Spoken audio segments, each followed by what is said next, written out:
മമ്മൂട്ടി, മോഹൻലാൽ രണ്ടുപേരും മലയാള സിനിമയിലെ നെടും തൂണുകളാണ് എന്നുള്ളത് പ്രത്യേകിച്ചൊന്നും പറയേണ്ട ആവശ്യമൊന്നുമില്ല.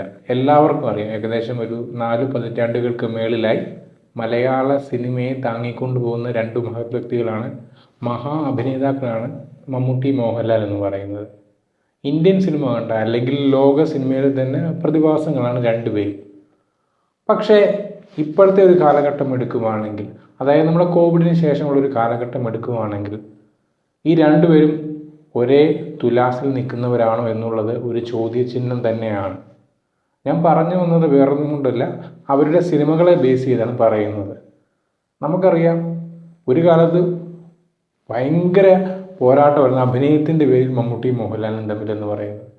പക്ഷേ ഒരു കോവിഡിന് ശേഷമുള്ള ഒരു ഇറ എടുത്ത് നോക്കുകയാണെങ്കിൽ രണ്ടും രണ്ട് തലങ്ങളിലേക്ക് പോയി. അതൊരു പക്ഷേ അവർ ചൂസ് ചെയ്യുന്ന സ്ക്രിപ്റ്റിൻ്റെയും സിനിമകളുടെയും ബേസ് ചെയ്തിട്ടാണ് ഇത് മാറുന്നതെന്ന് പറയുന്നത്. നമുക്കറിയാം, ഫാൻ ബേസിൽ നോക്കുകയാണെങ്കിൽ ഇപ്പോഴും ഏറ്റവും വലിയ ഒരു ഇതാണ് മമ്മൂട്ടി ഫാൻസാണ്, മോഹൻലാൽ ഫാൻസാണ് ഭയങ്കര വലുത് എന്നുള്ളത്. പക്ഷേ അത് തിയേറ്ററുകളിൽ വരുമ്പോൾ നമ്മൾ ഒബ്വിയസ്ലി കണ്ടതാണ് മോഹൻലാൽ ഫാൻസാണ് ഒരു പിടി മുൻതൂക്കം എന്ന് പറയുന്നത്. പക്ഷേ ഇങ്ങോട്ട് വരുമ്പോൾ സിനിമകൾക്ക് കോവിഡിന് ശേഷമുള്ള ഒരു ഇറ എടുത്ത് നോക്കുകയാണെങ്കിൽ മാറ്റത്തിന് വിധേയമാകേണ്ട കാലമുണ്ട്. അതായത് മലയാള സിനിമ മാറ്റത്തിന് വിധേയമാകപ്പെട്ട കാലമാണ് ഈ കോവിഡിന് ശേഷമുള്ള കാലഘട്ടം എന്ന് പറയുന്നത്. അതായത് പണ്ടൊക്കെ എന്ന് പറഞ്ഞാൽ ഒരു പോസ്റ്റർ നോക്കി അതിൽ അഭിനയിക്കുന്ന ആരാണ്, അല്ലെങ്കിൽ സംവിധായകൻ ആരാണ്, ഇന്ന സൂപ്പർ സ്റ്റാറാണ് എന്നൊക്കെ അറിഞ്ഞായിരുന്നു ഓഡിയൻസ് കയറിക്കൊണ്ടിരിക്കുന്നത്. പക്ഷേ അതിനൊരു മാറ്റം വന്നു.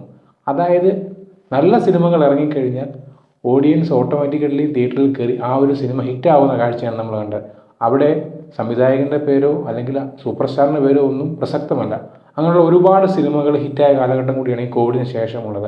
അതാണ് ഞാൻ പറഞ്ഞ മാറ്റങ്ങൾക്ക് വിധേയമാക്കപ്പെട്ട ഒരു കാലമാണ് കോവിഡിന് ശേഷമുള്ള കാലം എന്ന് പറയുന്നത്. ഈ ഒരു കാലഘട്ടത്തിൽ ഏറ്റവും കൂടുതൽ മാറ്റത്തിന് വിധേയമാക്കപ്പെട്ട ഒരുപാട് അഭിനേതാക്കളുണ്ട്. അതായത് ഇങ്ങനെ ഒരു ഓഡിയൻസ് ഉണ്ട്, നമ്മുടെ ഓഡിയൻസ് എന്ന് പറയുന്നത് വേറൊരു തലത്തിലായിക്കൊണ്ടിരിക്കുകയാണ്. കോവിഡ് സമയത്ത് ഒരുപാട് സിനിമകൾ, പല ഭാഷകളുള്ള സിനിമകൾ നമ്മൾ മലയാളികൾ ഏറ്റവും കൂടുതൽ കണ്ടിട്ടുണ്ട്. അതുകൊണ്ട് തന്നെ പണ്ടത്തെ പോലെ വേറൊരു സിനിമയിൽ നിന്ന് അഡാപ്ഷൻ ചെയ്ത് കൊണ്ടുവന്നത് തന്നെ നമുക്ക് പെട്ടെന്ന് മനസ്സിലാവും. അങ്ങനെ ഓഡിയൻസ് ഭയങ്കര ഒരു ഹൈ ആയി, അതായത് ഓഡിയൻസിൻ്റെ ഒരു ടേസ്റ്റ് മാറി.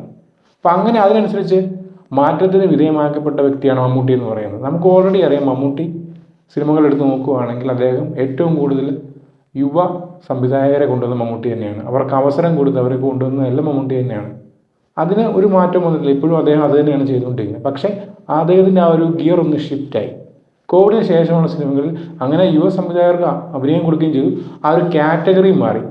പല രീതിയിലുള്ള സിനിമകളാണ് മമ്മൂട്ടി ഇവിടെ കൊണ്ടുവന്നത്. നമുക്കറിയാം, ഒരു ടൈപ്പ് നോക്കുകയാണെങ്കിൽ ഇപ്പോൾ നൻപകൽ നേരത്ത് മയക്കമെന്ന് പറഞ്ഞൊരു ക്ലാസിക് സിനിമയുണ്ടെങ്കിൽ, ഭീഷ്മപർവ്വം എന്ന് പറഞ്ഞൊരു ആക്ഷൻ സിനിമയുണ്ട്, റൊഷാക്ക് എന്ന് പറഞ്ഞ ഒരു ഹോളിവുഡ് ലെവലിലുള്ള വേറൊരു ടൈപ്പ് ഓഫ് സിനിമാറ്റോഗ്രഫി ഉണ്ട്, കാതൽ എന്ന് പറഞ്ഞ സിനിമയുണ്ട്, അങ്ങനെ കണ്ണൂർ സ്കോഡ് എന്ന് പറഞ്ഞ സിനിമയുണ്ട്. അങ്ങനെ പല ടൈപ്പ് ഓഫ് ജേണറിലാണ് മമ്മൂട്ടി സിനിമകൾ പോയിക്കൊണ്ടിരിക്കുന്നത്.